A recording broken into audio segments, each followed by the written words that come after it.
Good morning, everybody. How are you today? We got some snow last night, but then it turned to rain. So, oh, there's a squirrel. Whoopsie. Sorry about that. I don't run over squirrels.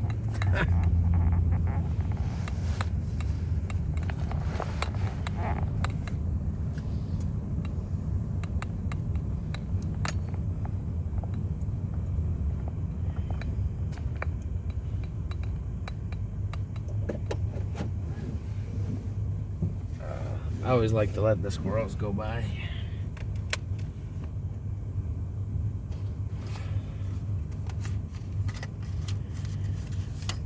I feel sad when I see one that's smushed, because it didn't have to be like that. Oh well. Anyways, back to our weather. We got some rain.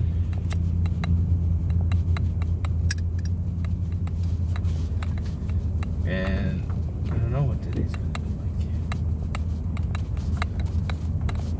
like. CBC Radio at 1:30 p.m. Eastern and on your CBC Listen app.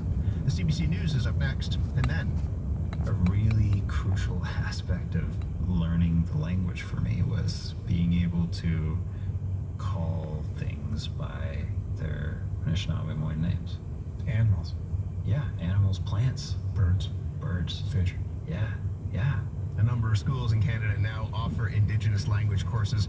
The students may not all be who you think. In 6 minutes, the story of an immigrant from Pakistan and why he decided to learn Anishinaabe. I'm Matt Galloway. You're listening to The Current. Stay with us.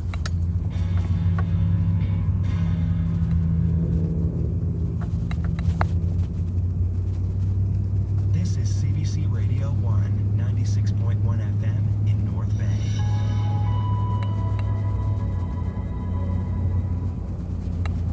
Today on Commotion. Don't make a sound. Don't move a muscle. I'm scared. When the Canadian novel Room was adapted for the stage, it had an amazing reception in London's West End and in Canada. It was about to make its Broadway debut in just 2 weeks when the plug was pulled. You'll hear how a critically acclaimed show suddenly got cancelled. Commotion with Elamine Abdelmahmoud. This morning at 11:30 in Newfoundland, and on the CBC Listen app. Monday, our weather is going to be pretty brutal. The CBC News is next. Rain, ice, or snow, man. Huge system coming up. Broadway show called Rate, and he's now reprising one of his most iconic roles in The Best Man: The Final Chapters. But Tay Diggs will tell you how he looks back on his time as a leading man in Hollywood as bittersweet and complicated. From CBC News, it's The World This Hour. I'm Joe Cummings. A new allegation about Chinese government interference in Canadian affairs has led to a Liberal MP leaving the Liberal caucus. I have informed the Prime Minister and the leadership of the Liberal Party caucus that I will be sitting as an independent at the conclusion of these remarks. That is Toronto MP Han Dong on the floor of the House of Commons last night. The move follows a Global News report that claims Dong advised a Chinese diplomat against the release of Michael Kovrig and Michael Spavor, two Canadians who were being held in China. It's an allegation that Dong denies. Anonymous sources have attacked my reputation and called into questions my loyalty to Canada. Let me be clear. What has been reported is false, and I will defend myself against these absolutely untrue claims. The Global News story suggests that Dong believed the release of the two Canadians at the time would benefit the Conservative Party. Kovrig and Spavor spent 3 years in Chinese custody after being charged with espionage. They were released in September of 2021. U.S. President Joe Biden flies into Ottawa tonight for an overnight stay in the capital. Here is White House spokesman John Kirby. This will be the first true in-person bilateral meeting between the two leaders in Canada since 2009. In the first year of this administration, we focused on rebuilding that bilateral relationship. In the second year, we focused on following through on our commitments, including prioritizing orderly and safe migration through regular pathways. Biden will be meeting with Governor General Mary Simon, holding talks with Prime Minister Justin Trudeau, and addressing Parliament. You can hear tomorrow afternoon's address live on CBC Radio 1 and on the CBC Listen app. Incidentally, Biden will also have a short meeting with Conservative leader Pierre Poilievre.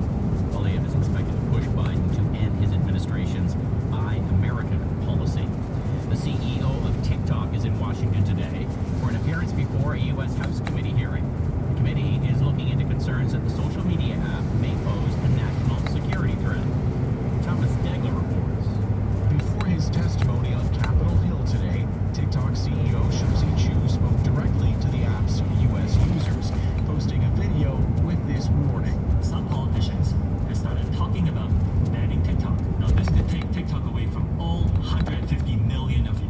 Indeed, the White House is said to be considering a U.S.-wide ban on the mega-popular app if its Chinese owners don't cut ties with TikTok. And if the U.S. were to ban TikTok outright on national security grounds, its allies, including Canada and Britain, may be compelled to do the same. Thomas Dagler, CBC News, Washington. Immigration lawyers are racing against the clock to secure an agreement with the federal government to get 4 women on a flight to Canada.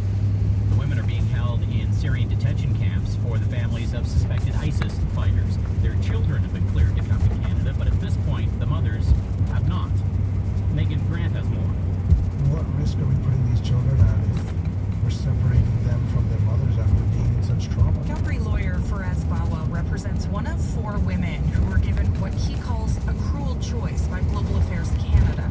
The women are not Canadian. Their kids are. The mothers, the sole caregivers, say they were told in January that their children are welcome in Canada, but they are not. The families are being held in Kurdish-run Very detention foggy camps this for morning. suspected ISIS members and their families. Can't even see the Alexandra hill. Bain, director of Families Against Violent Extremism, works with people looking to denounce extremism. We're a bit confused. We're wondering where the Canadian government stands on the international agreements that they have signed to protect the rights of children. CBC News contacted Global Affairs Canada. They did not respond to a request for information or comment. Megan Grant, CBC News, Calgary. And that is the world this hour. You can listen to us live on your mobile device using the CBC Listen app. For CBC News, I'm Joe Cummings. Really foggy this morning. Can't even see the top of the hill. Very foggy. No visibility.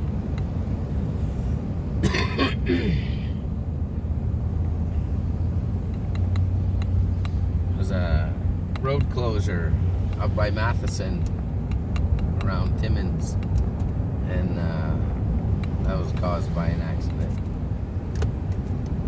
Road's been closed for a few hours now, so they got transports lined up waiting to get through.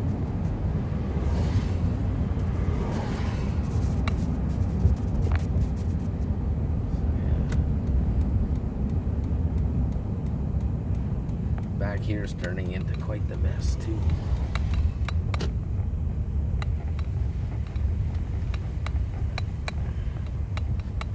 Very sloppy and wet,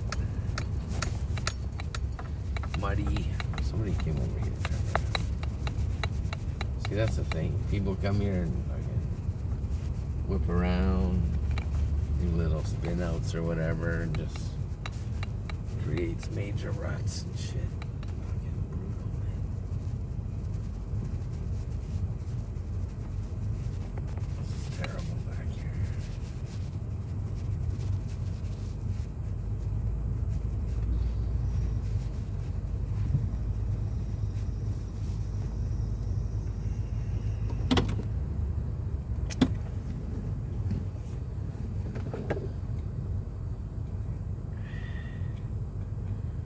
You got people bringing mattresses here now because they don't want to pay their dumping fees. Ridiculous. Ridiculous people.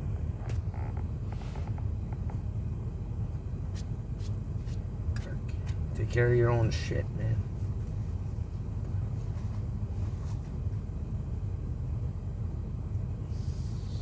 Alright, well everyone, have a good day. See what it's going to be like.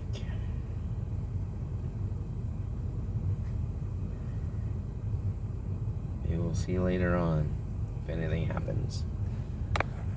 There you go. Have a good one. Have a great and safe day, and get rid of your own mattresses.